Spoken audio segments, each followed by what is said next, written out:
Hi guys, welcome back to Mathemagic.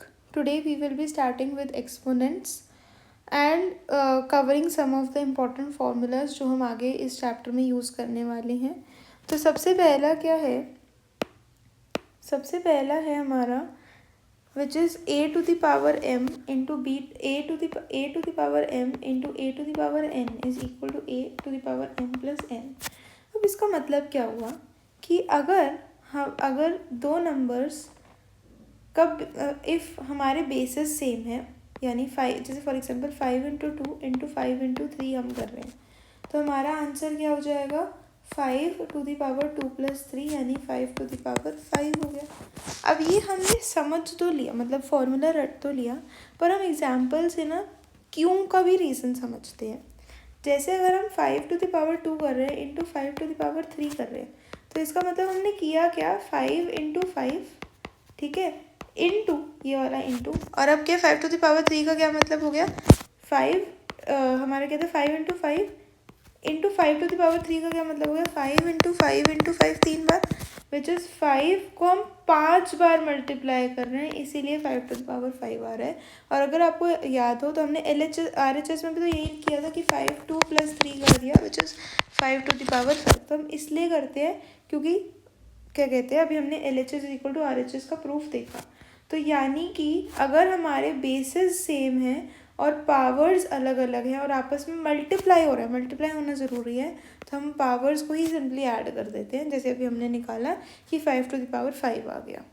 अब अगर हमारा होता 5 into 5 to the power 2 into 5 ऐसे 3 होता, तो हम क्या करते, यानी कि 5 to the power ये क्या हो गया 2 into 3 यानी कि 6, नॉट 2 plus 3 मत कर देना, ये हो गया 5 to the power 6. अब कैसे हम समझते हैं, अगर हम यहाँ देखें हमें क्या निकालना है 5 to the power 2 into 5 to the power, हमारा क्या क्वेश्चन था कि 5 to the power 2 और इसकी पूरी पावर 3 है. तो देखो अब यहाँ पे अगर हम इसको सॉल्व करने जाएँ तो ये क्या 5 into 5 फिर उसकी पावर 3 निकालने की बात हो रही है. तो यानी कि हमारा क्या हो रहा है कि इसको मैं ऐसे बोल दूँ 5 to the power 3 into 5 to the power 3, है ना, ऐसे भी बोल सकते हैं. तो इसका मतलब अभी हम ऊपर वाली अगर इस प्रॉपर्टी को यूज़ करें कि बेसिस आर सेम, तो हमने पावर को क्या कर दी 3 plus 3 which is 5 to the power 6 कर दिया. और यहाँ से हम डायरेक्टली भी बोल सकते थे कि 5 to the power 6 हो गया. ठीक है, तो अगर हमारा पावर्स मल्टीप्लाई हो रही हैं तो हम ऐसे ही m into n को हम ऐसे mn कर देंगे. ठीक है, अब नेक्स्ट क्वेश्चन क्या है कि अगर बेसिस आर सेम, जैसे 5 to the power 3 upon 5 to the power 2 होता, तो आप इसको क्या लिख सकते हो 5 to the power 3 minus 2 यानी 5 to the power 1. कैसे आया, न्यूमरेटर क्या हो जाएगा 5 into 5 into 5 और डिनोमिनेटर क्या हो जाएगा 5 into 5, है ना. तो हम इसको अगर हम कैंसिल करें तो ये वन सा कैंसिल, वन सा कैंसिल, बच्चा क्या 5 का क्या मतलब होता है 5 to the power 1 ही तो होता है. तो हमने यहाँ से भी वही आंसर निकाला था. तो अगर हमारा बेसिस सेम है और पावर्स मतलब आपस में डिवाइड हो रहा है, तो हम सिंपली पावर्स को सब्ट्रैक्ट भी कर देंगे. अब नेक्स्ट क्या है कि अगर a अपॉन में b to the power m है, तो उसको हम क्या लिख सकते हैं कि a to the power m मतलब upon b to the power m. अगर जैसे 2 to the power 5 अपॉन 3 होता, तो आप इसको लिख सकते हो 2 का क्यूब, 2 का अलग से क्यूब निकाल लिया, 5 का अलग से क्यूब निकाल लिया, यानी कि 8 अपॉन 125 ऐसे लिख सकते हैं इसको हम. अब नेक्स्ट क्या है कि अगर हमारी पावर जैसे 2 to the power -1 होता है, तो हम इसको लिख सकते हैं 1/2 भी लिख सकते हैं. अगर 2 to the power -2 होता, तो ये क्या हो जाएगा 1/2 to the power 2 हो जाएगा. मतलब अगर मैं इसको आपको समझाऊँ, देखो ये वाला आई थिंक आपको समझ आ गया. अब 2 to the power -2 है, तो इसका मतलब क्या हो गया 2 to the power -1 into 2 भी तो लिख सकते हैं ना हम इसको. और अभी हम बताया कि अगर माइनस पावर है तो ये क्या हो जाएगा रेसिप्रोकल यानी 1/2, और 2 तो एज इट इज़. अब देखो 1 का स्क्वायर, अभी हमने ये वाली प्रॉपर्टी को अगर हम यूज़ करें तो 1 का स्क्वायर अपॉन में 2 का स्क्वायर हो गया, यानी कि 1/2 का स्क्वायर. तो यानी कि अगर हमारा 2 to the power -2 है, तो आपको सिंपली उसको 1/2 to the power 2 भी लिख सकते थे. लेकिन अगर फॉर एग्जाम्पल हमारा होता let's say 3/2 to the power -1, ठीक है, तो हमारी इस वाली प्रॉपर्टी से हम क्या लिख सकते हैं 3 to the power -2 upon 2 to the power -1. ठीक है, उसके बाद ये टर्म क्या हो जाती 1/3 और ये टर्म क्या हो जाती, 2 हो जाती। तो यानी कि हो गया 2/3, सिंपली रेसिप्रोकल हो गया। ठीक है, अब नेक्स्ट क्या है कि अगर आप कह रहे हो कि a⁴n is equal to b⁴n, या सॉरी हाँ a⁴n is equal to b⁴n, यानी कि आप इसका सिंपली मतलब ये है कि a इक्वल टू b है अगर n is not equal to 0। अभी मैं इसको आपको बताऊंगी क्यों ऐसा, पर ये देखो क्यों। अब पहले वो बता देती हूँ, किसी भी नंबर जैसे 5 to the power 0, 100 to the power 0, या अगर आप 1 लाख टू द पावर 0, कुछ भी नंबर की पावर 0 है तो यानी वो नंबर 1 है। कितना भी बड़ा नंबर हो, अगर उसकी पावर 0 आपने ले रखी है तो यानी वो नंबर 1 है। ठीक है, उसके बाद नेक्स्ट प्रॉपर्टी जो आती है a⁴n is equal to b⁴n। अगर ऐसा है तो a is equal to b if n is not equal to 0। ऐसा क्यों आप बोल रहे हो? या अगर मैं बोलती जैसे 1 lakh to the power 0 is equal, अगर मैं इसी को लेके चलूँ 1 lakh to the power 0 is equal to 1 to the power 0, ये बात तो सच है क्योंकि ये वैल्यू भी 1 है और ये वैल्यू जो पूरी आएगी वो भी 1 होगी। लेकिन क्या मैं इससे ये बोल सकती हूँ कि a is equal to b? नहीं बोल सकती। कि 1 लाख इज़ इक्वल टू 1 नहीं बोल सकती ना, वो तो गलत हो जाएगा। तो इसीलिए अगर n 0 नहीं है तो ही मेरी ये वाली स्टेटमेंट चल सकती है, वरना ये स्टेटमेंट नहीं चल सकती। ठीक है, उसके बाद अगर हमारा अब क्या कहते हैं, अगर अब हम उल्टा लेके चलें, a to the power m is equal to b a to the power n, अगर बेसिस सेम है और फिर पावर्स भी इक्वल होंगी। यहाँ पे गिवन क्या है, इफ़ m या n is not equal to sorry if a is not equal to 1। ऐसा क्यों? जैसे फॉर एग्जांपल अगर मैं लूँ 1 की आप कितनी भी पावर 500, 1 की पावर 600, कुछ भी ले लो, वो आंसर 1 ही देता है। क्यों? क्योंकि 1 टू द पावर 500 हो गया, मतलब है कि आप 1 को 500 टाइम्स मल्टीप्लाई कर रहे हो। कितनी बार, लाख बार भी कर लो तो भी तो आंसर 1 ही आएगा ना। सिमिलरली 600 बार कर रहे हो तो भी आंसर 1 आ रहा है। ये इक्वालिटी तो है, लेकिन यहाँ पे पावर्स की इक्वालिटी नहीं बोल सकते।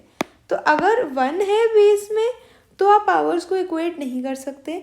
लेकिन अगर होता है 5 टू द पावर 3, क्या आप उसको 5 टू द पावर 2 के इक्वल बोल सकते हो? नहीं बोल सकते। क्या आप उसको 5 टू द पावर 4 के इक्वल बोल सकते हो? नहीं बोल सकते ना। तो इसीलिए आप उसको 5 to the power 3, 5 to the power 3 के ही 3 के ही इक्वल हो सकता है। तो यानी कि ये दो चीज़ों को प्लीज़ याद रखना, और इनकी जो कंडीशंस हैं कि क्यों, कि कब वो इक्वल नहीं है, वो भी मैंने आपको उसका रीज़न भी समझाया है अच्छे से। ठीक है, अब हम कुछ एग्जाम्पल्स लेके चलते हैं। सबसे पहला एग्जाम्पल जो है हमारे पास वो है ये वाला, कि आपको ये वैल्यू दे रखी है, अब हमारे को इसका आंसर निकालना है। तो अब हमने जितने अभी कुछ फार्मूलाज किए ना, उनमें से कोई फार्मूला यहाँ पे भी लगेगा। तो यहाँ पे क्या दिख रहा है, a to the power m upon में b to the power m, sorry a to the power m upon में ये कौन सा formula, a to the power n is equal to a to the power m minus n। तो हम वही लगाने वाले हैं कि यानी कि 7 टू द पावर 1/5 अपॉन में 7 टू द पावर 1/3 क्या हो जाएगा, 7 टू द पावर 1/5 माइनस 1/3।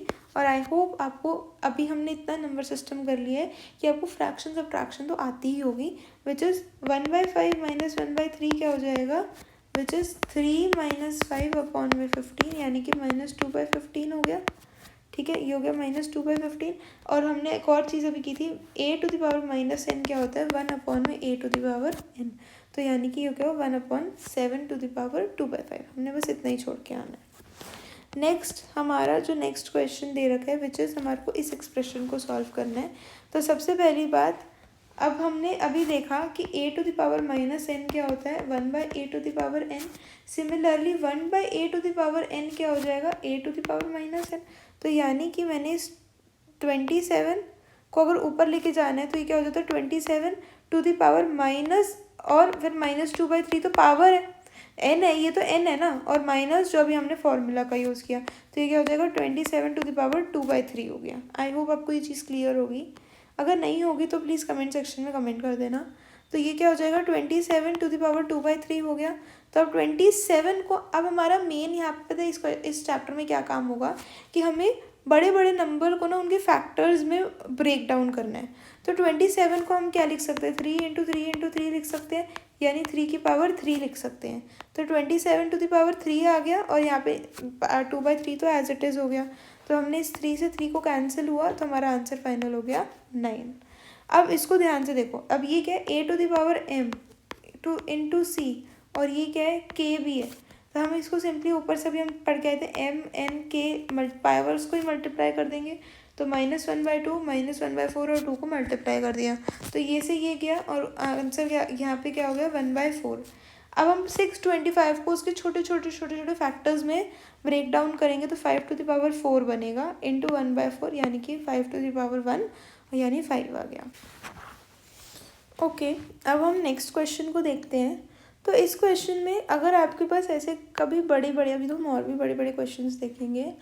सबसे पहला स्टेप ये रहता है कि आप ना हर एक टर्म को उसके फैक्टर्स में ब्रेक डाउन करने की कोशिश करना। फॉर एग्जांपल 9 को हमने कैसे लिखा है, 3 का स्क्वायर और फिर 1/3 बाहर, फिर 27 हो गया 3 का क्यूब टू द पावर -1/2 और फिर नीचे डिनोमिनेटर में तो और फर्दर ब्रेक डाउन करने की कोई नीड ही नहीं है। ठीक है, उसके बाद हम क्या कर सकते हैं, ये हमने अभी पढ़ा था कि AM और ऐसे n हो तो हमारा क्या होता है कि मल्टीप्लाई हो जाती है पावर्स। तो सिंपली 2 इंटू 1/3 हो गया 2/3 और यहाँ पे भी 3 इंटू -1/2 हो गया -3/2 और डिनोमिनेटर तो भी हमने कोई चेंज किया ही नहीं है। अब देखो बेसेस आर सेम, बीच में मल्टीप्लिकेशन है तो पावर्स विल बी एडेड यानी कि 2/3 प्लस -3/2 हो जाएगा।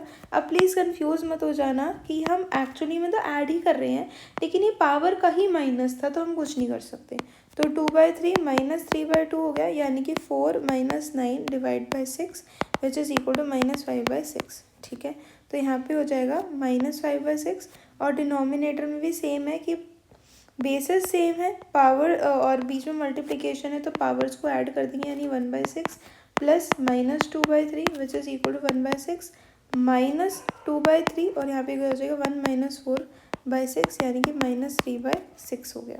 ठीक है, अब उसके बाद हम क्या कर सकते हैं, अब यहाँ पे देखो कि यहाँ पे क्या है कि अगर हम दूसरा फॉर्मूला देखें कि बेसिस सेम है और बीच में डिवीजन है तो क्या होगा, पावर्स को हम सब्ट्रैक्ट कर देंगे।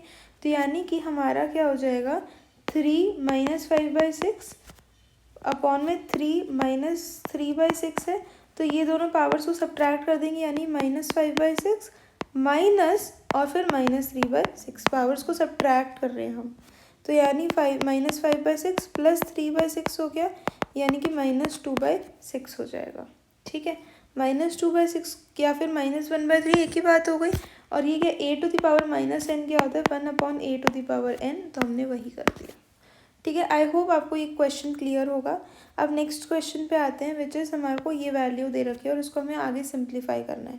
सबसे पहली बात हमें क्या पता है 81 को अगर हम ब्रेक डाउन करें सबसे उसके स्मॉलेस्ट मतलब उस इतना हमारे को ब्रेक डाउन करना होता है कि जो हम यहाँ पे नंबर लिखे ना that should be a prime number. अगर अभी भी वो कॉम्पोजिट नंबर है इसका मतलब आप उसको फर्दर ब्रेक डाउन कर सकते हो। ठीक है, तो ये क्या हो जाएगा 3 टू द पावर 4 हो गया और ये 1/4 तो एज इट इज़ -8। अच्छा ये क्या है 6 का होल क्यूब है तो अभी मैंने इसको 6 का क्यूब एज इट इज़ लिख दिया है 15 और ये 32 होता है 2 टू द पावर 5 और यहाँ पे 1/5 क्वेश्चन का ही था 2 15 का स्क्वायर रूट और यहाँ पे 1/रूट एज इट इज़ दे रखा था।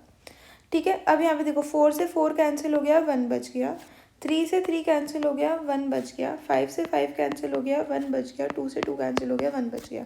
तो 8 -8 इंटू 6 हो जाएगा -48, यहाँ पे हो गया 30 और यहाँ पे भी आ गया 30। तो अगर हम इसको मैथमेटिकली सॉल्व करेंगे तो हमारा ये आंसर आ जाएगा। अब नेक्स्ट हमारे को ये बड़ा सा एक्सप्रेशन दे रखा है, प्लीज़ इसको देख के घबराना मत, हम धीरे धीरे इसको सॉल्व करते हैं। सबसे पहली बात क्या हो जाएगा, अगर हम इस वाले ब्रैकेट को खोलें तो यानी ये क्या है, सबसे पहली बात a to the power -n अगर 1/a to the power n होता है तो यानी कि हम इसको अब यहाँ पे क्या है, अच्छा ध्यान से देखो 1/8 टू द पावर -1/3 है, ये a है।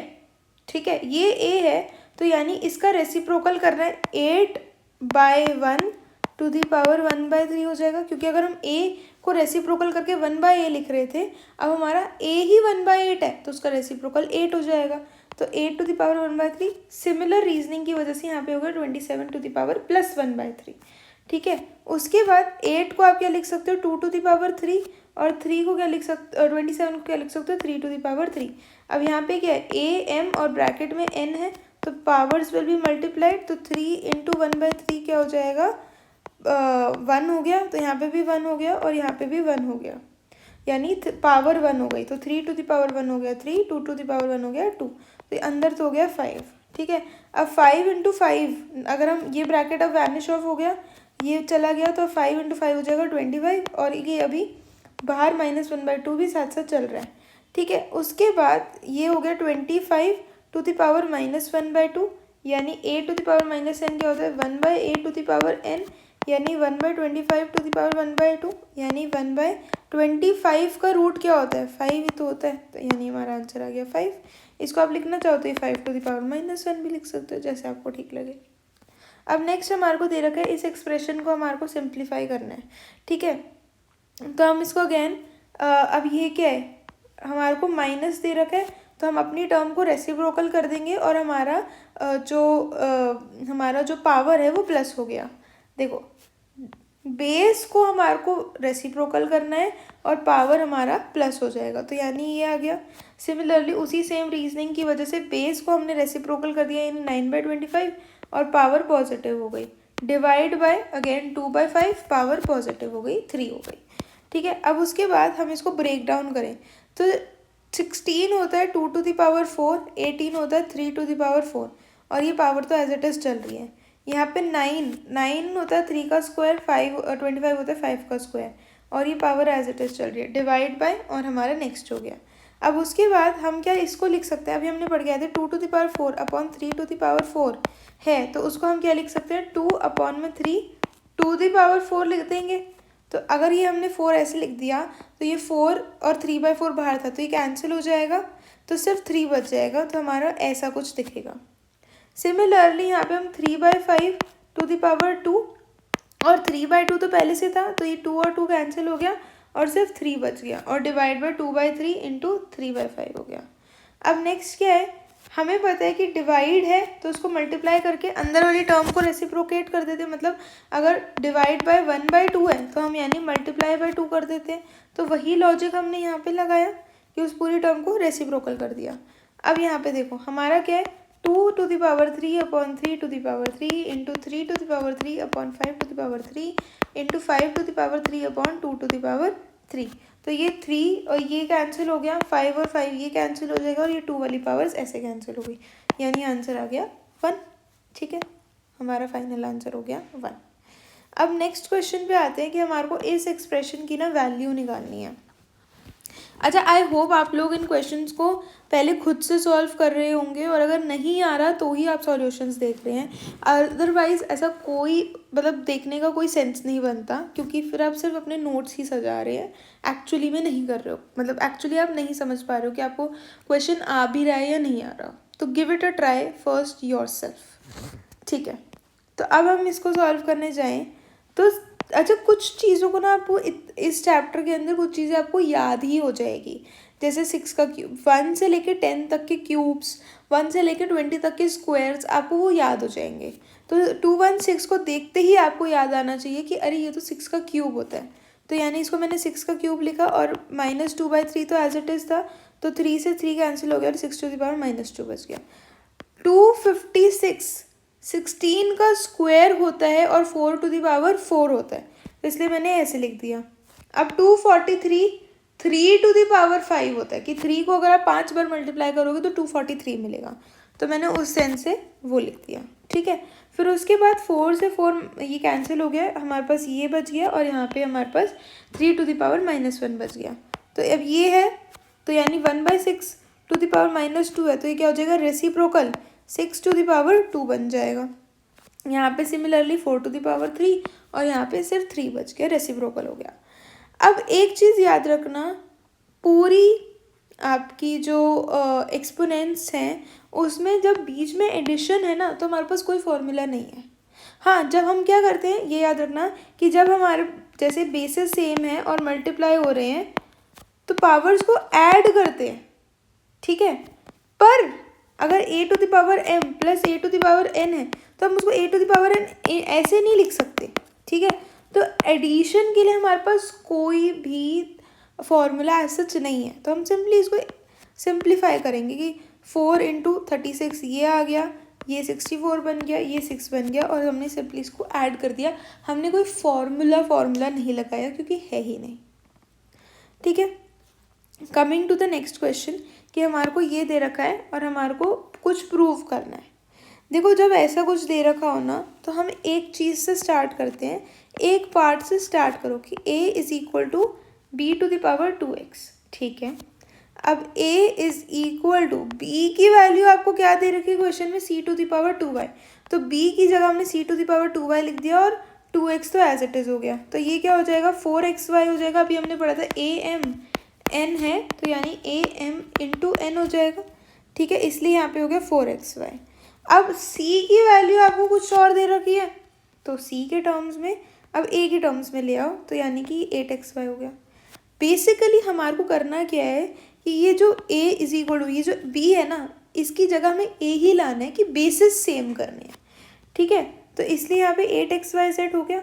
अब हमारा क्या है कि अभी हमने एक ऊपर पढ़ा था कि अगर बेसिस सेम है और बेस अगर 1 के a अगर 1 के इक्वल नहीं है तो आप इसको ऐसे इक्वेट कर सकते हो कि फिर पावर्स भी सेम ही होगी, इसलिए X Y Z is equal to 1/8। एक और चीज़ आप यहाँ पे एडिशनली मेंशन भी कर सकते हो क्वेश्चन में, if a is not equal to 1 then only आपने ये वाला फॉर्मूला लगाया है कि ये है। अगर a 1 होता तो ये नहीं सेटिस्फाई करता, या तो आपके क्वेश्चन में ये चीज़ दे रखी होगी, अगर नहीं दे रखी तो आप ये लिख दोगे तो आपकी टीचर खुश हो जाएगी कि ठीक है आपके बेसिक्स क्लियर है। और a क्यों 1 नहीं हो सकता ये मैंने अभी ऊपर से एक्सप्लेन भी किया है। ओके, अब हम नेक्स्ट क्वेश्चन पे आते हैं कि आपको 3 इक्वल टूज के साइन देखो ऊपर, और अब मैंने ये आई रियली वांटेड कि मैं ये दोनों टाइप ऑफ क्वेश्चन इकट्ठे कराऊँ, क्योंकि यहाँ पे देखो आपको ना एक क्वेश्चन दिए फिर कॉमा, फिर दूसरी क्वेश्चन दिए फिर कॉमा, और फिर तीसरी क्वेश्चन दिए। यहाँ पे क्या है आपको एक ही इक्वेशन दिया और तीनों में इक्वल है बीच में, तो हम क्या करेंगे एक तीसरी इक्वेशन ले लेते हैं इक्वल टू में, विच इज़ इक्वल टू कुछ और term constant which is equal to K. मतलब ये तीनों चीज़ें किसी और की इक्वल आ रही हैं जो के है। अब इसका मतलब हम ये कह सकते हैं कि a to the power x is equal to K, obviously हमने ऊपर ही यही बोला है कि लेट ही लिया ये, तो यानी कि a क्या हो जाएगा x उधर जाएगा। जैसे अगर देखो अगर आप लिखते हो कि X square is equal to 36, ठीक है, तो आप कैसे बोल पाते हो कि x इज इक्वल टू 6 कैसे बोलते हो, क्योंकि आप बोलते हो x is equal to 36 to the power 1/2 यानी x इज इक्वल टू 6, तो ये पावर उधर गई तो ये 1/x हो गई। सिमिलरली b को भी k के इक्वल हो गए तो b की वैल्यू आ जाएगी k to the power 1/y, और ऐसे ही c की वैल्यू आ जाएगी k to the power 1/z। इसके बाद आपको एक और इक्वेशन दे रखी होगी क्वेश्चन में, जैसे हमारे को ये दे रखी है, ठीक है, तो हमारे को ये इक्वेशन दे रखी है, तो हम क्या करेंगे अभी हम b की वैल्यू जो हमने निकाल के आए हैं ना वो सब्सटीट्यूट कर दी, सिमिलरली a की भी और c की भी, तो ये तो हो जाएगा a m n है तो a m इंटू n हो गया, यानी ये हो गया। फिर यहाँ पे क्या है बीच में मल्टीप्लिकेशन है तो आपस में एडिशन हो गई, तो 2/y is equal to 1/x plus 1/z, तो 2/y इज इक्वल टू हमने इसको ऐसे सॉल्व कर दिया, और हमारे को यही चाहिए था कि y इक्वल टू हमें ये प्रूफ करना था, तो यानी आप ऐसे बोल सकते हो 2xz अपॉन में x plus Z is equal to Y हमारा आ गया, हेंस प्रूफ्ड। ठीक है, आई होप आपको ये दो क्वेश्चंस जो बहुत ही इंपॉर्टेंट है और बहुत ही बार देखने को मिले हैं कि एक तो ये वाला और एक ये ऊपर वाला, कि ये दो कैसे कैसे अलग, अगर ऐसे दे रखा है तो हमारे को एक ही बेसिकली हमारे को बेस सेम बनाना है ताकि हम अपना फॉर्मूला लगा सकें। ठीक है, अब last question for today same उसी लाइंस पे है, तो आप प्लीज़ इसको पहले पॉज करो और जो ऊपर अभी आप पढ़ के आए हो ना उसी चीज़ को यहाँ पे अप्लाई करो। ठीक है, तो अब यहाँ पे क्या है कि हमारे को ये क्वेश्चन दे रखी थी, मैंने इक्वल टू सम कांस्टेंट के मान लिया, तो यानी 2 to the power x is equal to K, 98 to the power y is equal to K और 78 to the power z is equal to हम के कर देंगे। तो 2⁻x अगर k के इक्वल है तो 2 क्या हो जाएगा, k⁻1/x हो गया। 98⁻1y अगर k के इक्वल है तो 98 क्या हो जाएगा, k⁻1/y। और 78⁻z k के इक्वल है तो 7 क्या हो जाएगा, k⁻1/z। पहली बात तो यहाँ। अब आप बोलोगे कि हमारे को यहाँ पे कोई थर्ड, जो सेकंड इक्वेशन मैंने आपको बोली थी, जैसे इस क्वेश्चन में दे रखी है, पर इस क्वेश्चन में तो दे ही नहीं रखी। अब आप कैसे करोगे? वो इक्वेशन दे क्यों रखी थी कि आप ये जो बेसिस हैं इनके बीच का कोई रिलेशन डेवलप कर सको। पर क्या आपको यहाँ पे उस इक्वेशन की ज़रूरत है? नहीं, क्योंकि हम उस इक्वेशन को खुद से यहाँ पे बना सकते हैं, क्योंकि हमें पता है कि 2 इंटू 7 का स्क्वायर इज इक्वल टू 98 होता है, यानी कि 2 इंटू 49 जो होता है वो 98 के इक्वल होता है ना। तो हम वही इक्वेशन यहाँ पे लेके चलेंगे, ठीक है। और वो हमने खुद से यहाँ पे इक्वेशन डेवलप कर ली। अब 98 की वैल्यू ये रही, ये अभी हमने ऊपर निकाली है, 2 ये रहा और 7 ये रहा, ठीक है। और अगेन यहाँ पे a m और n है, तो यानी a m इंटू n हो गया, तो ये वैल्यू हो गई, ठीक है। अब k⁻1/y k⁻1/x इंटू ये था, तो यानी बेसिस आर सेम और पावर्स को हम क्या कर देंगे, ऐड कर देंगे। अब उसके बाद हम यहाँ पे एडिशनल इन्फॉर्मेशन लिखेंगे, if k is not equal to 1 then हमने यहाँ पे आगे इक्वेशन को अपनी इक्वेट कर दिया, ठीक है। और हमारे पास z की वैल्यू भी आ गई। तो आई होप आपको ये क्वेश्चंस पसंद आए हो। अगर पसंद आए हो तो please like, share and subscribe to the channel, and I will be coming up with more such videos. अभी रिसेंटली हमने नंबर सिस्टम्स ख़त्म किया है, हम एक्सपोनेंशियल एंड देन हम आगे पॉलिनोमियल्स एंड आगे चैप्टर्स भी कवर करेंगे। Thank you.